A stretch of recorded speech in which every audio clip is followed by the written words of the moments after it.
al-mukarramun, al-muhtaramun, para dani-dani tuan guru, para asatiz, para pengurus masjid, para rekan-rekan remaja, rekan-rekan pemuda PHBI, tokoh-tokoh agama, tokoh-tokoh masyarakat, yang terhormat Bapak Kepala Desa, Bapak Kepala Dusun, singkatnya jamaah kaum muslimin, muslimat, shaimin, shaimat yang dimuliakan oleh Allah Subhanahu wa taala.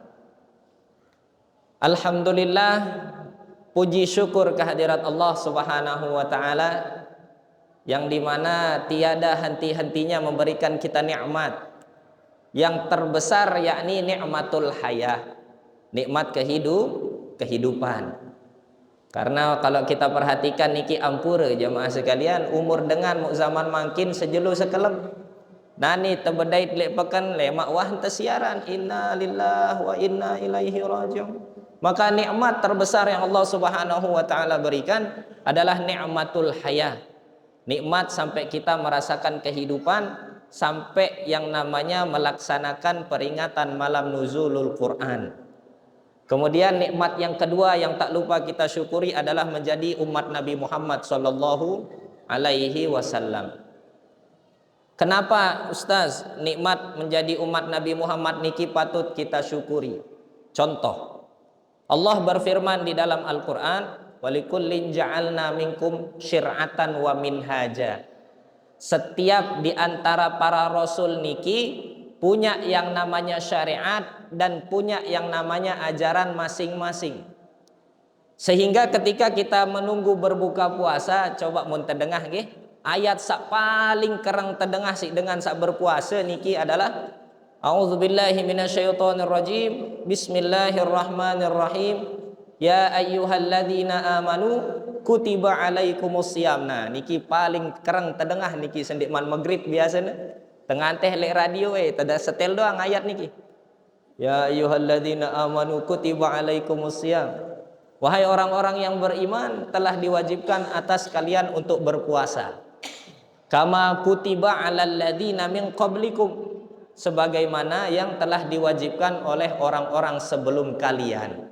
Nah, jadi berembentan berpuasa dengan sebelum umat Nabi Muhammad niki diriwayatkan contoh hazak niki puasa umat daripada Nabi Musa alaihi salam. Puasanya Bani Israel yang diwajibkan oleh Allah Subhanahu wa taala. Bagaimana cara pelaksanaan puasanya? Mereka tetap menahan makan dari terbit fajar sampai terbenam matahari. Dami netulu azan maghrib, berbuka alhamdulillah. Setelah berbuka apa yang dilakukan? Si nyambung puasa sampai waktu fajar. Alhamdulillah itu jari muat Nabi Muhammad dan netulu azan maghrib jak mai idamna. Tenang, kita setelah azan maghrib bisa buka, bisa makan, bisa segala macam. Nah, sehingga ini nikmat yang paling kita syukuri. Kemudian contoh lagi yang kedua Nabi Ustaz.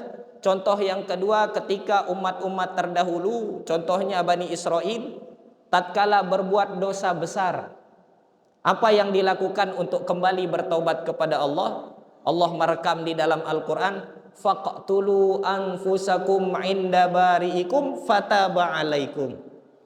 Maka orang-orang Bani Israel niki jamaah sekalian mun memilih bertaubat sin suruh mati dirina. Nah, coba itu baru tergawe dosa belik terus dia taubat ya Allah Subhanahu wa taala. Maka kalau orang Bani Israel disuruh untuk membunuh dirinya. Akan tetapi umat Rasulullah sallallahu alaihi wasallam dituliskan oleh Al-Imam Al-Ghazali di dalam Minhaj Al-Abidin ila Jannati Rabbil Alamin, bahwasanya seseorang tatkala hendak bertaubat kepada Allah, pertama dimulai dengan mensucikan diri terlebih dahulu dengan mandi. Setelah itu baru taubatan nasuha dengan sholat taubat. Maka tidak ada nikmat yang lain yang paling kita syukuri kecuali nikmat menjadi umat baginda Nabi Muhammad sallallahu alaihi wasallam. Kemudian karena nikmat tersebut adalah nikmat yang paling besar, maka kita haruslah untuk selalu mengucapkan salawat beriring salam kepada junjungan alam kita Nabi besar Muhammad sallallahu alaihi wasallam. Di mana Nabi Muhammad sallallahu alaihi wasallam niki sirrul wahid ilallah, babul wahid ilallahi tabaraka wa ta'ala. Satu-satunya jalan, satu-satunya pintu menuju Allah Subhanahu wa ta'ala. Sehingga di antara salah satu syarat diterimanya amal saleh, yang pertama adalah ikhlas, yang kedua adalah al-mutaba'ah, yakni mengikuti Rasulullah sallallahu alaihi wasallam atau juga para keluarga dan juga para sahabat-sahabatnya beserta para pewaris-pewarisnya, yakni al-ulama al-amilin. Para jamaah sekalian yang dimuliakan oleh Allah Subhanahu wa taala, sebagaimana yang disampaikan tadi nggih, bahwasanya nuzulul Quran niki adalah peringatan yang luar biasa. Sehingga Allah Subhanahu wa taala merekam nuzulul Quran niki 2 kali ditulis di dalam Al-Qur'an.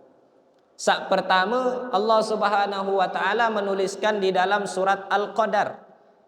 Inna anzalnahu fi lailatul qadar. Hu niki kembalinya kepada Al-Quran. Sesungguhnya kami telah menurunkannya. Nya niki kembalinya kepada Al-Quran. Fi lailatul qadar. Di waktu malam Lailatul Qadar.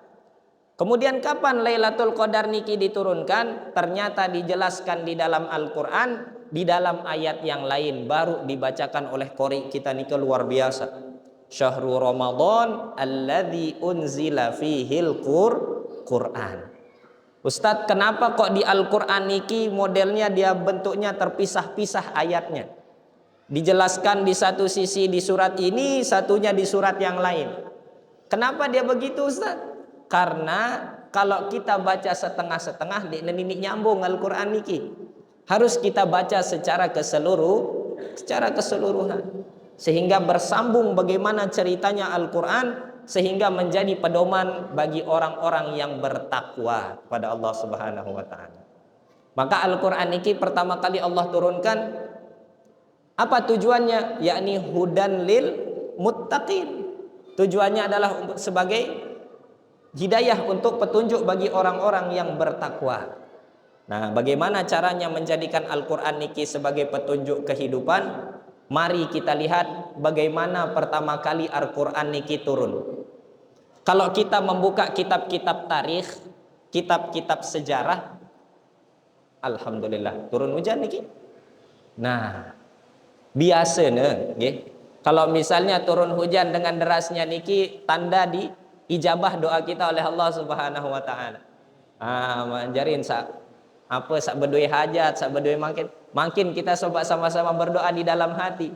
Semoga kita apa-apa yang kita hajatkan malam ini dikabulkan oleh Allah Subhanahu wa taala. Tiang sambung. Di dalam kitab-kitab sejarah dijelaskan bahwasanya Rasulullah Shallallahu alaihi wasallam menerima wahyu pertama oleh dari Allah Subhanahu wa taala le umur petang dasa tahun, umur 40 tahun. Yang dimana sebelum umur 40 tahun niki Rasulullah Shallallahu alaihi wasallam terkenal masyhur, terkenal baik bagi orang-orang Quraisy, sehingga ketika umur beliau nyampe umur beliau di 25 tahun, Rasulullah mampu mendamaikan apa yang terjadi di antara percecokan orang-orang Quraisy. Rasulullah niki. Sehingga saking besarnya nama beliau, apa yang terjadi? Di umur 40 tahun beliau mengambil keputusan untuk menyendiri di Gua Hira sambil yatahannas ila rabbih azza wajal. yakni selalu memohon yang namanya petunjuk dari Allah Subhanahu wa taala. Ini pelajaran pertama bagi kita bahwasanya apa? Begitu Allah Subhanahu wa taala melimpahkan kebaikan semuanya kepada kita, ketahuilah sesungguhnya kebaikan tersebut tidak lain dan tidak bukan murni dari nikmat Allah Subhanahu wa taala. Maka tidak layak apabila nikmat yang Allah titipkan kepada kita gunakan untuk menjadi ajang menyombongkan diri di atas muka bumi Allah Subhanahu wa taala. Niki perajahan saat pertama lema nuzulul Quran. Begitu besar nama Nabi Muhammad sallallahu alaihi wasallam di Madinah, di Mekah. Sudah terkenal baik Rasulullah di Mekah, akan tetapi apa? Beliau tidak menikmati kebesaran namanya. Akan tetapi beliau memilih pergi menyendiri ke Gua Hira untuk beribadah kepada Allah Subhanahu wa taala seraya memuhasabahkan diri, introspeksi diri, selalu mengingat apa yang harus saya benahi dari diri saya. Nah, kalau orang zaman sekarang mungkin berbeda. Kebanyakan orang damin wah beli aran euy demi kesalahan pokoknya. Oh, saya sudah besar nama saya enggak. Tapi Rasulullah apa? Begitu nama beliau sudah tinggi, apa yang beliau ambil? Beliau mengambil keputusan untuk pergi ke Gua Hira menyendiri sambil muhasabah. Mungkin ada hal-hal salah yang saya lakukan selama ini. Mungkin ada hal-hal yang sebenarnya harus saya benahi, harus saya perbaiki. Niki pelajaran saat pertama. Kemudian pelajaran yang kedua, tidak lain di antara suksesnya Rasulullah sallallahu alaihi wasallam niki tentu adalah ada bantuan daripada dorongan istri beliau yang tercinta, Sayyidah Khadijatul Kubra. Sayyidah Khadijah niki istri Rasulullah yang paling beliau cintai. Sehingga ketika Rasulullah sallallahu alaihi wasallam pergi ke Gua Hira selama beberapa hari, kembali lagi ke rumah, ngambil bekal, kembali lagi ke Gua Hira, begitu. Lama menyendiri di Gua Hira damin wahbis isi daripada perbekalan Rasulullah, beliau kembali lagi ke rumah mengambil bekal saja, pulang lagi pergi ke Gua Hira untuk beribadah kepada Allah. Akan tetapi dengan demikian Sayyidah Khadijah tidak pernah ngeremon jemaah sekalian. Dik nawah ngeremon searan Sayyidah Khadijah niki. Sehingga ketika Rasulullah sallallahu alaihi wasallam, nah nanti ketika beliau sudah menerima wahyu pertama, makin daripada tahu apa perajaannya leman Sayyidah Khadijah. Singkat cerita, Rasulullah sallallahu alaihi wasallam di bulan Ramadan, di usia beliau menginjak di umur 40 tahun, apa yang terjadi? Datanglah malaikat Jibril pergi ke Gua Hira. Nah, tahu dia aran Gua Hira jemaah sekalian? Nah, Gua Hira niki salah satu gua yang menghadap kepada Ka'bah. Semoga Allah Subhanahu wa taala memberikan kita rizki umroh dan juga haji. Adik temau serius berembir una Gua Hira niki. Nah, jarin le Gua Hira niki jemaah sekalian, datanglah Sayyidina Jibril alaihi salam. Di nara hujan, di nara angin, selung-selung dan datang malaikat Jibril niki langsung dibiting Rasulullah sallallahu alaihi wasallam. Dia tidak pernah mengenal Sayyidina Jibril, langsung tebiting Rasulullah. Iqra ya Muhammad. Bacalah wahai Muhammad. Nabi bahasa Rasulullah, apa jawaban Rasulullah? Ma ana biqari. Saya tidak bisa membaca. Dek kuah berajah, dek kuah lalu sekolah lana Rasulullah sallallahu alaihi wasallam. Iqra ya Muhammad, 2 kali dibalang lagi, baca wahai Muhammad. Apa jawaban Rasulullah? Ma'ana biqari. Nah, karing saat ketelu Iqra ya Muhammad. Akhirnya Allah menurunkan cahayanya kepada Rasulullah sallallahu alaihi wasallam. Seraya Rasulullah mengatakan Iqra bismi rabbikal ladzi khalaq khalaqal insana min 'alaq Iqra wa rabbukal akram alladzi 'allama bil qalam 'allamal insana ma lam ya'lam. Nah niki ayat pertama, surat pertama saat keturunan leman Gusti Allah Subhanahu wa taala Nabi Muhammad sallallahu alaihi wasallam. Jadi dari kata Iqra niki adalah fi'il amr, artinya adalah perintah. Kalau mun bahasa ilmu nahwu niki ampura mami-mami sekalian, bahwasanya di dalam ilmu nahwu kata Iqra niki artiin kata perintah. Bacalah artinya. Iqra di sini di ayat yang pertama ada 2 kata Iqra. Otomatis membutuhkan 2 maf'ul atau 2 objek.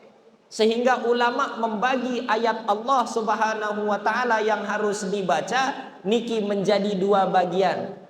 Ayat Allah sak pertama arana ayat Allah al-manzur. Ayat Allah yang bisa kita lihat.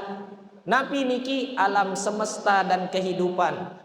Kita sesama manusia niki ayat Allah Subhanahu wa taala. Sehingga Allah rumuskan di ayat yang pertama, Iqra bismi rabbikal ladzi khalaq. Bacalah atas nama Tuhanmu yang menciptakan manusia dari segumpal darah. Apa yang bisa kita baca dari menciptakan manusia dari segumpal darah? Kita menghargai ayat-ayat Allah Subhanahu wa taala selain daripada ayat Allah bagian yang kedua, yakni setelah kata Iqra yang kedua, Iqra wa rabbukal akram, yakni bacalah atas nama Tuhanmu yang maha mulia, alladzi 'allama bil qalam, yang mengajarkan manusia dengan pena. Jarin setelah kata Iqra sak kedua niki ada ayat Allah yang disebut dengan ayat Allah al-mastur, ayat Allah yang tertulis. Nabi ayat Allah sak tertulis niki Al-Quran dan As-Sunnah. Kenapa As-Sunnah masuk ayat Allah, Ustaz? Karena Allah sendiri berfirman di dalam Al-Quran, wa ma yantiqu 'anil hawa in huwa illa wahyun yuha. Rasulullah tidak pernah berbicara atas dasar hawa nafsu, akan tetapi Rasulullah berbicara berdasarkan wahyu yang diturunkan oleh Allah Subhanahu wa taala. Maka dari mana kita bisa mengambil pelajaran Al-Qur'an niki hudan lil muttaqin atau syahr unzila fihil Qur'an hudan linnas? Dari kata iqra niki saja, nggih. Ayat yang pertama yakni ayat Allah al-manzur, yakni ayat Allah yang terlihat. Alam semesta, kehidupan, manusia, hewan niki termasuk ayat Allah al-manzur. Itu sebabnya kita tidak boleh atau diharamkan untuk merusak lingkungan. Kenapa? Karena itu adalah tanda-tanda kebesaran Allah Subhanahu wa taala. Dan di antara tanda-tanda orang mukmin adalah orang yang selalu menjaga kerukunan dengan lingkungannya. Al-muslim man salima nafsahu min lisani wa yadi. Orang Islam itu adalah yang menyelamatkan orang dari lisannya dan juga dari perbuatannya. Ini disebut Iqra, ayat yang pertama, ayat Allah al-manzur. Kemudian yang kedua ayat Allah al-mastur, yakni Alkitab was sunnah. Ketika Al-Quran mengharamkan sesuatu, jangan kita katakan halal. Ketika Al-Quran menghalalkan sesuatu, maka jangan kita katakan haram. Akhirnya bagaimana kita mengambil hidayah dari Al-Quran niki? Tatkala Allah berfirman, wala tashtaru bi ayati samanan qalila. Jangan kalian jual ayat-ayat saya dengan harga yang murah, kata Allah Subhanahu wa taala. Kata larangan niki. Kalau kita menjual ayat Allah al-mastur yang tertulis, contohnya apa? Di Al-Quran dikatakan riba haram, kita mengatakan halal demi mendapatkan uang. Nah niki namanya menjual ayat Allah dengan harga yang murah. Apakah cukup sampai sana? Oh ternyata tidak cukup. Karena di awal kita mengatakan ayat Allah terbagi menjadi dua. Ayat Allah al-mastur tadi yang tertulis kitab wa sunnah. Sudah jelas hukumnya, semua orang sudah tahu yang halal diharamkan, yang haram dihalalkan, ini tidak boleh. Tapi ada makna yang lebih luas daripada hal tersebut. Contohnya apa? Ada tiang misalnya memohon bantuan, tiang dimintai bantuan misalnya dengan Bapak Kades. Misalnya Bapak Kades minta bantuan kepada tiang. Ustaz, tengendeng tulung misalnya meni. Di dalam hati tiang mengatakan pokok nani wah tiang bantu Pak Kades lemak jak Pak Kades harus nebantu tiang. Mana-mana nejonjok tiang, mana-mana pira misalnya. Kalau ada di dalam hati seseorang berpikir cara yang seperti demikian, termasuk syira'u ayatillah bisa manang qalila. Maka solusinya Nabi, solusinya adalah kalau membantu orang haruslah ikhlas. Niki makna Iqra saja yang kita ambil pelajaran daripada Al-Quranul Karim. Kemudian pelajaran saat kedua, Iqra niki artinya bacalah, yang bermakna belajarlah. Karena umat Nabi Muhammad niki diharamkan untuk bodoh. Semakin dijauhkan umat Nabi Muhammad dari ilmu pengetahuan, maka kita semakin dijauhkan daripada ketakwaan pada Allah Subhanahu wa taala. Bangsa Indonesia niki dijajah bertahun-tahun, hampir 300 tahun kita dijajah oleh bangsa lain karena kita dijauhkan daripada ilmu pengetahuan. Padahal yang pertama Allah turunkan adalah perintah belajarlah. Ya nampu dengan Islam niki ya haram untuk bodoh. Maka haruslah tetap belajar mengatasnamakan ilmu Allah Subhanahu wa taala. Ilmu Nabi sak teperajahan Ustaz. Ilmu syariat sudah wajib untuk kita pelajari. Akan tetapi kalau misalnya Ustadz kita bukan menjadi seorang Ustadz, tapi kita menjadi seorang hukum misalnya, maka belajarlah hukum di atas ilmu Allah Subhanahu wa taala. Belajar ekonomi yang dimana itu menjalankan kita kepada ridha Allah Subhanahu wa taala. Mun selapukna jari Ustadz nek narak sak jari jamaah laun. Mun selapuna jadi pedagang dek narak dengan sang beli. Nak saya jangan membeli mun selapuna jadi pedagang. Maka di sini Allah menempatkan kita di tempat-tempat tertentu untuk menjadikan kita yang terbaik di dalam bidang kita masing-masing. Niki pelajaran hudan linnas pertama di Al-Qur'anul Karim. Kemudian setelah Rasulullah mendapatkan ayat niki saking legerna nih Rasulullah niki di nuwah bedait saarana malaikat Jibril. Coba terbayangan le Masjid Baitur Rahim niki kan pas malam 10 malam terakhir misalnya. Arak dengan iktikaf lek masjid misalnya niki Pak Tamir, kemudian sholat qiyamul lail lek masjid Allahu Akbar, mesakna sembayang damin baca ghairil maghdubi alaihim waladdallin dek mudi arak sak nyaut amin. Tiang yakin mun lemak dik nemeli malik saarana qiyamul lail lek masjid ya takut dan arak sak nyaut, arak sak kena amin rubin ustaz ditebani jarina. Tapi apa yang dilakukan Rasulullah sallallahu alaihi wasallam? Ketika bertemu Sayyidina Jibril alaihi salam, apa yang dilakukan? Yang pertama-tama beliau lakukan adalah konsultasi terhadap istri terlebih dahulu. Beliau ngelapor kepada istri beliau, "Zammiluni ya Khadijah." Ya Khadijah, zammiluni. Niki arak kisahnya lek Bukhari bab Badil Wahyi. Sahihul Bukhari niki adalah salah satu kitab tersohih setelah Al-Qur'anul Karim. Ashahul kutub ba'da kitabillahi tabaraka wa ta'ala. Sahihul Bukhari. Di awal-awal kitab Badil Wahyi, yakni kitab pertama di pembahasan permulaan turunnya wahyu, dituliskan kisah niki. Rasulullah minta kepada istri beliau yang tercinta, "Zammiluni." Tolong selimutkan saya, simbutangku sekalian. Lelahku anu nih, lelahku berangan. Kumbek no, badan pucat, kemudian keringat dingin. Kemudian beliau mengatakan, "Saya didatangi oleh malaikat di Gua Hiro," bahasa Rasulullah SAW.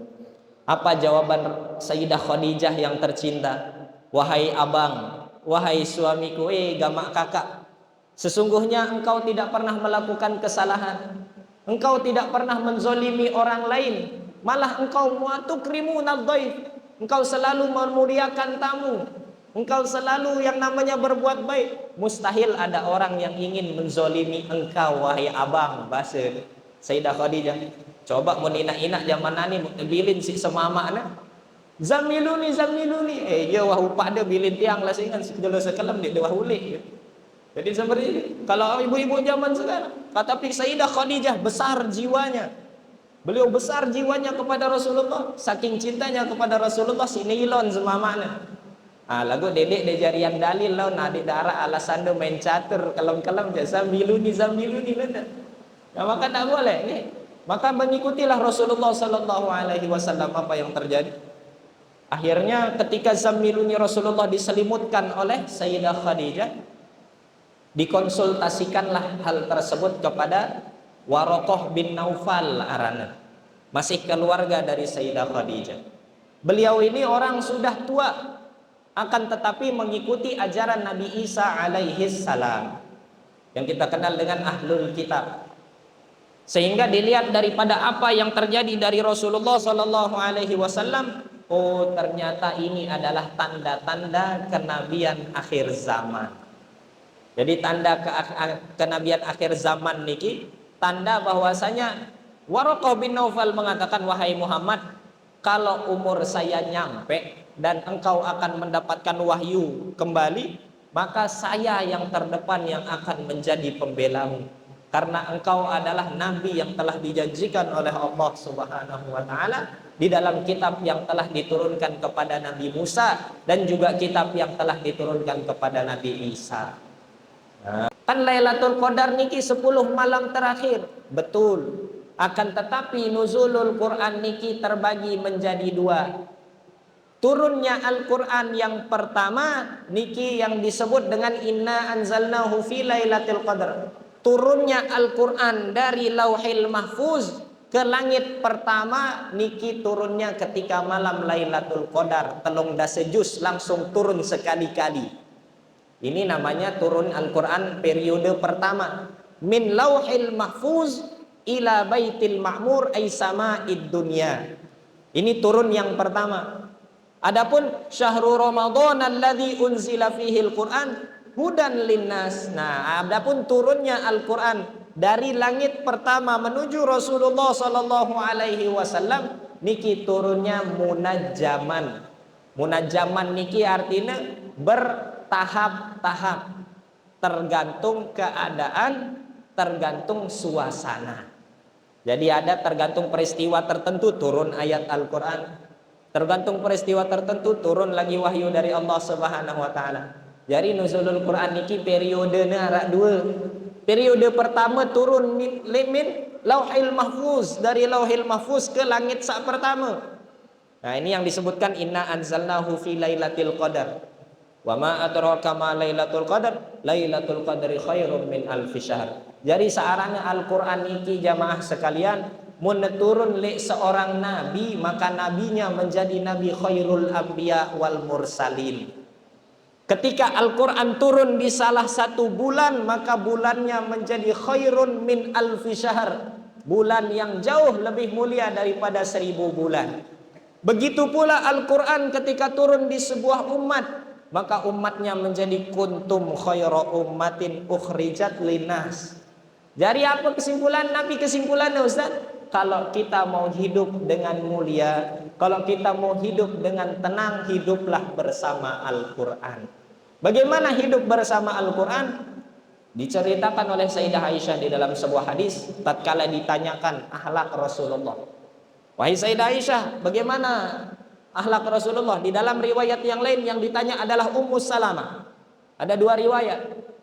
Ditanyakan, bagaimana akhlak Rasulullah? Kana khuluquhu ka khuluqil Quran. Rasulullah niki akhlaknya ibarat Al-Quran berjalan. Bagaimana Al-Quran berjalan? Dijelaskan sendiri di dalam Al-Quran. Wala tamshi fil ardi maroha. Niki dua kali disebut di dalam Al-Quran ya, saat pertama, wala tamshi fil ardi maroha, innaka lan takhriqal arda walan tablughal jibala tula. Jangan sekali-kali berjalan dengan songkak, dengan sombong di atas muka bumi Allah, karena sesungguhnya manusia niki kecil, lemah, tidak bisa menembus bumi dan juga tidak bisa meninggi seperti tingginya gunung. Sehingga jalanlah harus berjalan dengan tawadhu ilallah, wa man ta'awadhu 'alallahi rafa'. Barang siapa yang merasa rendah di hadapan Allah, maka Allah akan meninggikan derajatnya di hadapan para malaikat-malaikat. Kemudian yang kedua, wala tamshi fil ardi maraha, di dalam surat Luqman, innallaha la yuhibbu kulla mukhtalin fakhur. Jangan sekali-kali kalian jalan di atas muka bumi Allah dengan rasa sombong. Karena apa? Innallaha la yuhibbu kulla mukhtalin fakhur. Allah tidak menyenangi orang-orang yang membanggakan diri dan menyombongkan diri. Oh, pokok aku sak paling gagah, aku sak paling alim, aku sak paling sugih. Nah, niki tidak disenengi oleh Allah Subhanahu wa taala. Nah, niki ibarat Al-Qur'an berjalan hudan linnas. Zaman mangkin jamaah sekalian, kaum muslimin muslimat yang dimuliakan oleh Allah Subhanahu wa taala. Banyak yang bertanya berapa juz yang sudah kita hafal dari Al-Qur'an. Berapa banyak yang sudah kita baca dari Al-Quran. Akan tetapi sedikit yang memperhatikan bagaimana sudah sejauh mana kita mengamalkan apa yang sudah kita hafal, apa yang sudah kita baca. Usikum wa iyaya nafsi bitaqwallah, hada asab. Ini adalah yang terjadi. Kita harus mengatakan demikian. Tapi bukan berarti kita tidak menghafalkan Al-Quran. Akan tetapi jaddidu niyatana. Mari kita benahi niat kita untuk hidup bersama Al-Quran. Bagaimana caranya Al-Quran mengajarkan kita untuk bermuamalah sesama manusia? Bagaimana Al-Quran mengajarkan kita bermuamalah sama Allah Subhanahu wa ta'ala? Niki salah satu usaha kita untuk hidup bersama Al-Quran. Jamaah tiang pelunggu sami yang dimuliakan oleh Allah Subhanahu wa ta'ala. Pelajaran yang selanjutnya yang dapat kita ambil dari nuzulul Quran niki adalah Allah memilih Al-Quran turun di salah satu bulan yang mulia, yang dimana bulan Ramadan niki sudah terhitung bulan yang paling mulia sudah. Mau dia awal akhir segala macam, bulan yang paling mulia. Akan tetapi di satu bulan niki Allah memilih 4 hari yang paling mulia. Dari bulan mulia arak sak paling mulia malik. Yang pertama adalah ketika fi awaili Ramadan. Di malam pertama bulan Ramadan. Nah, niki malam yang paling besar, yang dimana Allah Subhanahu wa ta'ala futihat lahu abwaabas sama. Allah buka semua pintu langit. Wah, serius nih Ustaz buka pintu langit. Lah, yang berbicara adalah Rasulullah sallallahu alaihi wasallam. Rasulullah yang mengatakan bahwasanya di awal bulan Ramadan Allah membuka pintu-pintu langit. Bahkan Allah membelenggu setan-setan yang ada di muka bumi yang mengganggu manusia. Ustaz, mun belenggu setan niki makat luwih dengan menggat bulan puasa bahasanya. Nggih, memang setannya dibelenggu lagu HP niki lek kamar teu tauna. Jadi di HP niki jauh lebih kuat daripada godaan setan.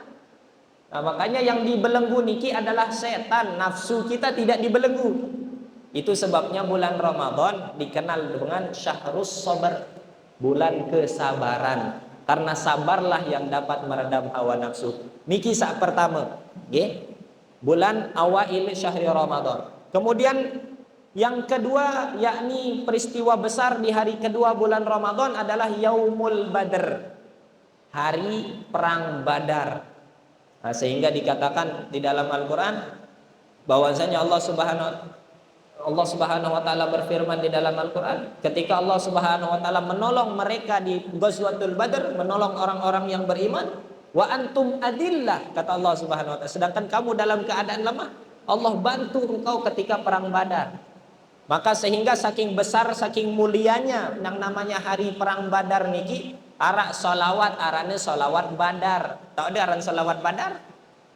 Salatullah salamullah, niki aran solawat Badar. Ala toha rasulillah, salatullah salamullah, ala yasin Habibillah. Niki arane sholawat Badar, saking besarnya puasa hari yang namanya hari Badar. Bahkan Al-Imam Abu Ja'far Al-Barzanji, niki tahu deh wah Imam Abu Ja'far Al-Barzanji niki. Sakarang kitab Barzanji niki satekadu serakalan biasa mun dengan lalu haji. Maka Imam Abu Ja'far Al-Barzanji punya kitab yang lain selain Maulid Al-Barzanji, namanya Jaliyatul Qadar fi Syuhada'i Ahlil Badar. Ini nama kitabnya bagus sekali. Kitab menjelaskan tentang siapa yang ikut perang Badar, siapa yang syahid di perang Badar. Karena orang-orang yang ikut serta di hari perang Badar niki adalah kubaro'is sahabat, yakni para sahabat yang kibar, sahabat-sahabat yang besar, sahabat-sahabat yang bernilai di mata Allah Subhanahu wa taala. Niki hari sak kedua. Dulu sak kedua sak paling mulia hari Badar. Kemudian hari ketiga yakni Lailatul Qadar. Niki Lailatul Qadar insyaallah dimulai 10 malam terakhir. Kenapa Allah menyembunyikan Lailatul Qadar niki ndek ketentuan waktuna si Allah Subhanahu wa taala? Kalau misalnya kita anggap saja Lailatul Qadar niki Allah jelaskan misalnya Lailatul Qadar turun di tanggal 25, malam 25. Hakul yakin tiang malam 26 dek narak saat tarawih. Wah mau Lailatul Qadar widian jadi apa teh tarawih malik bahasa. Maka Allah sembunyikan yang namanya malam Lailatul Qadar untuk apa? Agar kita selalu berupaya, berusaha meminta ridha Allah Subhanahu wa taala dengan selalu beribadah kepada Allah Subhanahu wa taala. Niki Lailatul Qadar. Allah sembunyikan sebagaimana sholatul wusta di dalam Al-Qur'an Allah sembunyikan. Banyak yang Allah rahasiakan kepada kita agar kita menjadi manusia yang mulia di hadapan Allah. Salah satunya Allah sembunyikan dikatakan oleh Sayyidina Ibnu Ajibah radhiyallahu taala an bahwasanya innallaha akhfa ala ibadihi thalathan fi thalathin. Allah menyembunyikan sesuatu di atas hambanya 3 di balik 3. Saat pertama Allah Subhanahu wa taala menyembunyikan akhfa ridahu fi ta'atih. Allah menyembunyikan keridoannya di balik ketaatan yang kita lakukan. Jadi tidak tahu amalan taat sampai yang mendatangkan ridho Allah Subhanahu wa taala. Kemudian yang kedua, akhfa ghadabuhu fi ma'siyatih. Allah menyembunyikan murkanya di balik maksiat yang kita lakukan. Jadi tidak tahu maksiat sampai mendatangkan gempa, yang mendatangkan corona, yang mendatangkan dan lain sebagainya. Jadi kita diperintahkan untuk selalu berbuat taat dan selalu menjauhi maksiat. Nah, terakhir nih ke bapak-bapak, ibu-ibu, jamaah yang penunggu sami yang dimuliakan oleh Allah, akhfa auliya'ahu baina khalqih. Allah menyembunyikan orang-orang yang ia cintai di balik hamba-hambanya. Jadi sai-sai yang kita sering ejek, nyatanya dia adalah orang yang dimuliakan oleh Allah. Sehingga kita diperintahkan untuk selalu husnuzon kepada sesama manusia. Nah, ini kisah Lailatul Qadar. Nah, yang terakhir adalah malam terakhir di bulan Ramadan. Malam terakhir di bulan Ramadan niki Allah Subhanahu wa taala Rasulullah sallallahu alaihi wasallam bersabda bahwasanya apa?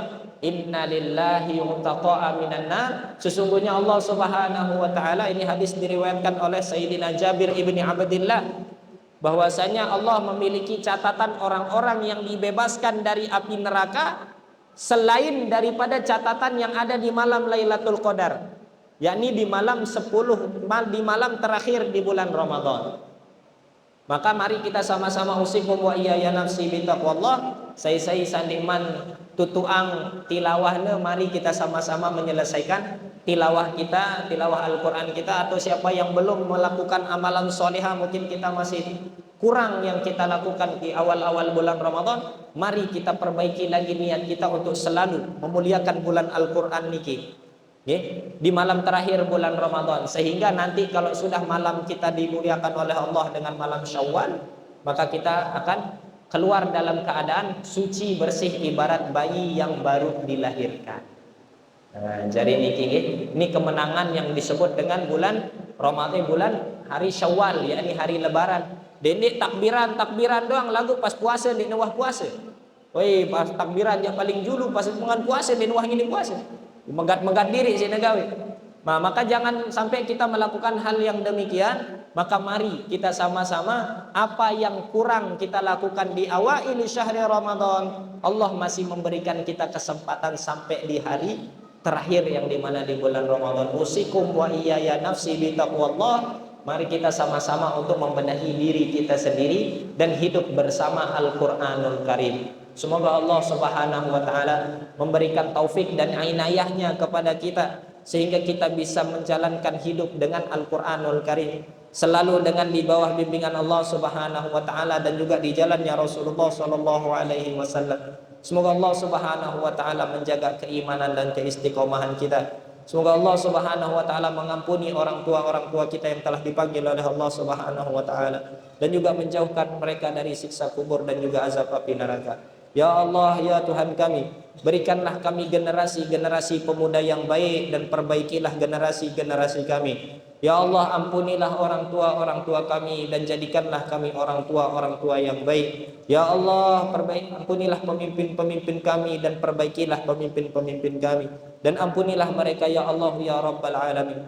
Ya Rabbal Alamin, tsabbit qulubana ala dinika wa ala ta'atika wa istiqamata ya arhamar rahimin. Allahumma inna nas'aluka bikulli ismin huwa lak sammaita bihi nafsak aw ista'tharta bihi fi 'ilmil ghaibi 'indak an taj'alal qur'anal 'azima rabi'a qulubina wa nura sudurina wa jalaa'a ahzanina wa dhahaba humumina wa ghumumina wa an taqdiya hawaijana wa an taktuba asma'ana fi diwani ahlil jannah wa an taktuba asma'ana fi qalbi hadratin nabi bi rahmatika ya arhamar rahimin. Rabbana taqabbal minna innaka antas sami'ul 'alim wa tub 'alaina innaka antat tawwabur rahim. Allahumma ya fariqal furqan wa munzilal Qur'an bil hikmati wal bayan, barikillahumma lana fi syahri Ramadan, barikillahumma lana fi syahri Ramadan, barikillahumma lana fi syahri Ramadan, wa a'idhu Allahumma 'alaina as-sinina ba'da sinin, a'wama ba'da a'wama 'ala ma tuhibbu wa tardahu ya dzal jalali wal ikram. Rabbana atina fid dunya hasanah wa fil akhirati hasanah wa qina 'adzaban nar. Bifadlika subhana rabbika rabbil izzati amma yasifun wa salamun alal mursalin walhamdulillahi rabbil alamin. Bisirril Fatihah.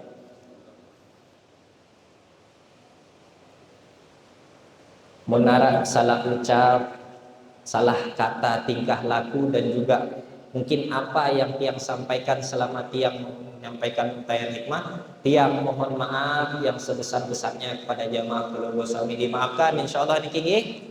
Alhamdulillahirabbil alamin. Subhanakallahumma wa bihamdika asyhadu an la ilaha illa anta astaghfiruka wa atubu ilaik. Wa akhirul kalam aqulu lakum assalamu alaikum warahmatullahi wabarakatuh.